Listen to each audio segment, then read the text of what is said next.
and welcome back to Legend Talk. I hope everything's going on in your life before you start watching this video, and of course, enjoy. So today I want to talk about something that's kind of like a sequel or something like that to a video I have done prior in the past. But it's just generally more of an updated topic considering the fact that it's been multiple months that multiple months since I did this. So I want to kind of just jump back into this pool because there's a lot of brand new, varied information that generally can turn the topic elsewhere. Now, of course, what the hell am I talking about? I am talking about superhero fatigue. If you don't know what superhero fatigue is, it's pretty much the term that's been throwing around the past 5 or so years. Pretty much, of course, if you're not very well aware, one of the biggest genres of today's generation and today's culture is, of course, superhero movies. From the Marvel movies to somewhat the DC movies, maybe even the Fox. I don't really know. It's a whole that getting the whole specific out of the way is too much for me for this video. But what I want to talk about today is how recent films affected the term of superhero fatigue, and how has recent certain events happen in the superhero media world that have sort of just made the whole topic now change into a new field. So the last time I talked about this was when Are We Living in the Comic Book Movie Golden Era. This was done before Ragnarok. So it was before Ragnarok, it was before Justice League, it was before, obviously, Black Panther, Avengers, and all the movies that have been out since the time of this recording, which is now July of 2018. So we had just got an Ant-Man and the Wasp. We are still a little bit ways out from Venom, and then, of course, what the 2019 films promised to deliver us. And so let's now, reevaluate. Because, of course, superhero fatigue means eventually, like the Western films, too much of a good thing, or too much of one thing, eventually burns out or becomes sour. Where eventually superhero stuff will become boring to everyone, and they start turning away from it, and eventually the genre will die. Again, like I said before, I don't believe that's going to happen. I believe as long as superhero properties, whatever the form of media, storytelling they take, as long as it's still fresh and makes some new innovations, whatever storytelling device they decide to use, then it could still last for a very long time. Especially as Marvel's now planning the next 20 fucking films after Avengers 4, so take that with a grain of salt. So what generally now, where we're going into is that Ragnarok came out. Super succeeded. Broke a good amount of records. Not that many records, but it still did amazing for a Thor film. Justice League, okay, yeah, I can't talk about that. That's a whole separate video on itself. Then we have Black Panther, which, example, Black Panther, I've done a review on this on my DVD unboxing, so go check that out if you want to hear my thoughts on the movie. But generally, when Black Panther came out, that showed that it was sort of a different thing. The domestic box office gross was so over the roof, it outgrossed the international box office. Which in today's economics, if you know, internationally, that's where most of these superhero films get their money. But for Black Panther, it got mostly from America. Now, you can obviously point the dots, I don't have to say it, on why Black Panther succeeded in America and why it grossed over $1 billion. Once again, joining the $1 billion cause. Shout out to Marvel. That showed that Black Panther, also directed by Ryan Coogler, which I've said it before, I was vocal about. Amazing director. I knew Black Panther was going to be a hit, and it was a hit, and I was so freaking happy that film succeeded. And then we got into Avengers Infinity War, and that was a film that we knew was going to be amazing. And again, no spoilers here. I'll talk about that when I do the Infinity War DVD unboxing, which I don't know when that's going up, or when that's coming. I really don't. I don't plan things very much well ahead of time. And so when Infinity War came out, we knew it was going to be a big event, and we knew that this was probably going to be the epitome of how far comic book movies can go to. And it reached $2 billion. Take it at $2 billion. Only 3 other films in history has done that. The 2 Gene Cameron film, Avatar and Titanic, and of course, Star Wars The Force Awakens. So that, of course, obviously we don't know how Avengers 4 is going to be, but generally Infinity War is now the pinnacle of how far a comic book movie can go in terms of commercially speaking. And Deadpool 2 doing solid. The last time I checked, it was ranging around Deadpool 1. So there was no loss. There wasn't that much gain, but there's no loss. And Ant-Man and the Wasp is, I haven't checked since I watched the movie, and it's out-tracking the first one. So generally these films are, I don't see the signs of regression yet. I see signs of improvement. These films, more and more fans are getting on board. I've heard a lot of comments when Black Panther came out that a lot of fans didn't know, oh, wait, there was another movie, there's more, actual, it's all connected, because these are fans some of them were just waiting for that one superhero that they can connect to, and they use that as the jump-off point, and then they started learning, like, oh, there's a bigger world, or there's more films like this I could watch, you know, on home media, or or digitally, or when it's going to come, the next ones are coming out. And so, yeah, that just shows that this is not going to die, at least anytime soon, but the argument that superhero fatigue is happening right now, which I will say that yes, there have been many comic book properties becoming media properties. There, since the last one, Black Lightning, came out, which again was a pretty great show. It did sort of show a little weakness that, okay, I kind of seen this story a little bit before, but it still told a great story.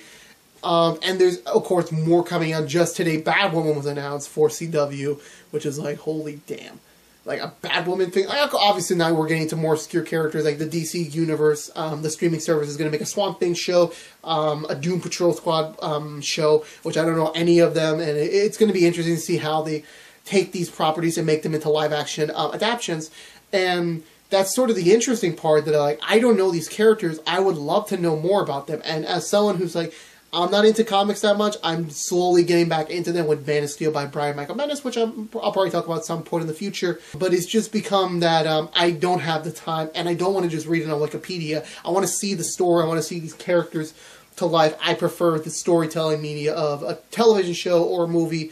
So sort of, I want to know these characters. What are their power bases? What's their world like? And that's what I love about, you know, these new wave of shows, is that we're getting these very now C-lister and D-lister characters that could potentially be new, at least B-listers, maybe even an A-lister at the time when they are finished. And another thing is that Marvel's doing the same thing with Cloak and Dagger. I didn't know who the fuck Cloak and Dagger was. I saw one episode with them on that Ultimate Spider-Man show a few years ago, and that was it. I thought those characters were cool, and I'm watching the show like, I really like this show, I really like this world, and I want to know more about it. And thankfully the show's still going, and that's just showing the sign. Now eventually, will every single character get their own like show or movie, like they made the joke in Teen Titans go to the movies?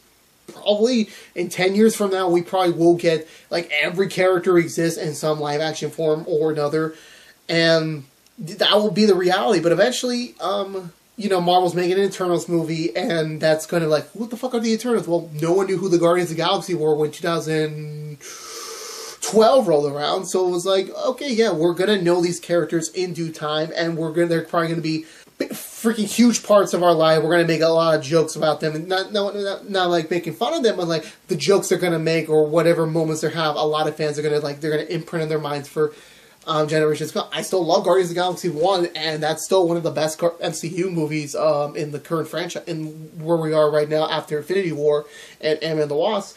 And so, with that being said, is that I kind of made the joke with George, is that has every actor at this point reached to the whole, like, I want to be in a Marvel or a DC property. And, like, yes, a lot of actors and actresses are still wanting to be part of this larger world. I don't know, I remember this actress from Power Rangers Dino Thunder, if you don't believe it. She played the Yellow Ranger. I was a kid when I watched the show, like, damn, I like that. This is a great show. Dino Thunder, again, one of the best Power Ranger shows, Power Ranger seasons out there.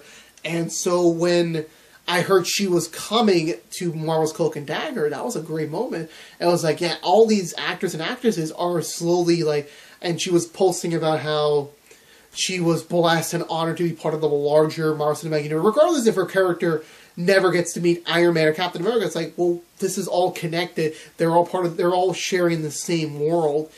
And it's quite fascinating for me to see how much have grown, because remember when comic book movies started adapting, like, we only knew, like, Adam West being Batman, and then Christopher Reeve as Superman, and that was it. Like, everyone else, like, shied away, because, like, that's a goofy thing that no one isn't going to catch on. And now, fast forward to so many decades later, now it's just become a mainstay in our cultural head, in the media space right now, and comic fans have risen to popularity as higher than before. Casual fans, people I've known that are like, yeah, he wouldn't be interested in comic book movies, love comic book movies. It's like, goddamn, everyone's on board with it. So now that I'm thinking about it more, the reason why I'm talking about this is that where are we going to lose the attention? Like, where is it going to be? Because Marvel shows no signs of fucking up. DCEU, at the time of this recording, this is before their San Diego Comic-Con panel at 2018. So I don't even know what they're going to announce. I don't even know if they're going to, like, what the Aquaman trailer looks like. I don't know what the Shazam trailer is going to look like. I don't know anything. So it's like, they can still turn the ship around. They want to focus more on solo films again, which I like. Like, yes, focus on the films, each film individually. Don't focus on this whole larger narrative. Marvel did that properly because they knew their shit. DC kind of fucked up. So I hope when Aquaman comes out and then beyond that they're able to make a more solid universe. And Fox, if the merger goes through, that'll be amazing for X-Men Fantastic Four to come back. Sony, I still don't know what the fuck they're doing with their own Spider-Man solo film. I really don't know. That's too much. But either way, at the end of the day, I don't see the end in sight, which is a good thing for now. But yeah, of course, maybe 5 years from now, Marvel will probably reach like a burning point where it's like, oh, okay, I don't need to see this movie. But just generally speaking, Marvel movies now have averagely gross around $800 million. That's a lot of change for a blockbuster film. And same with, well, DC obviously is a different example with their term money, but they still make money. Everyone's still making money, and the television shows still are making money too. The CW shows are still going on. Agents of S.H.I.E.L.D. just got renewed for season 6. Those are still going, and generally speaking, I know I'm repeating myself, but yeah, I don't see the signs of slowing down. I just see more and more, like, more shows going into development, more shows, like, are happening, more movies are, like, in the pipeline, and it's like, I don't see the signs, like, where is it? Like, yes, eventually, but the thing is that it's the same thing with the comic books. Like, comic books are still around. We're still, a lot of fans are still reading them. They're still reading the new stories that are coming out every other week, or every other month. I really don't know. I'm not a comic book fan at all.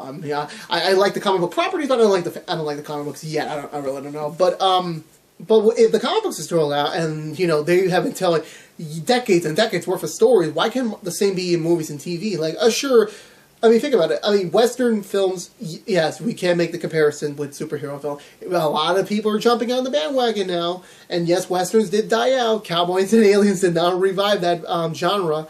Westworld did for, I really don't know. Again, another topic for another time. But for superhero films, if the comic books are still around, couldn't the same be said with the movies and TV?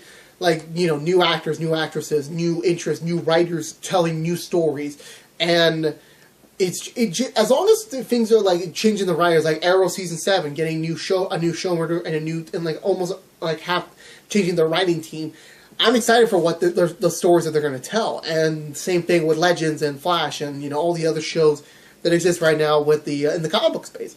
Like, as long as like everything's fresh and consistent, and we're getting brand new stories and people are still interested, I don't see where the fall is. I don't see it. Of course, eventually, like, once Marvel runs out with all the events, like they have, like they did Civil War, they're doing like the Infinity War, the Gauntlet stuff right now, and then there's rumors for the Secret Wars down the line. But after that, the comics still keep making more stuff, more events, and then eventually Marvel will adapt them. So it just works the way around, because I love the story that these creators are telling, and for me, I love them. I want them to keep going forever, and I could see this going on until I have kids, like, and then afterwards we'll have this talk again. But yeah, I just don't see it. I could be wrong, though. If you want to point it out to me, if I am wrong, point it in the comments. But right now, I don't see the sign. Sure, there are development problems, but release-wise, besides the Inhumans movie there and a Justice League mistake there, I'm not seeing it. I don't know what people say. Like, I know eventually it might happen, but I don't want it to happen. Things are improving for the comic book industry, movie-wise, lately after Avengers going into now the next wave of comic book films, with Aquaman going into Avengers 4 and Spider-Man Far From Home. I just don't see it. I see this going on for a long, long time, but who knows? I could be wrong. We'll see. I'll probably revisit this topic after Avengers 4, so I'll see you guys in a year. Anyway, guys, thank you guys so much for watching. I hope you guys are enjoying your day, and I really, really hope Venom is at least decent. Actually, Venom comes on in a couple months. And then afterwards, and that's my birthday month, so let's hope the curse doesn't continue. Anyway, guys, see you guys next time, and have a great day, a great week, or a great month.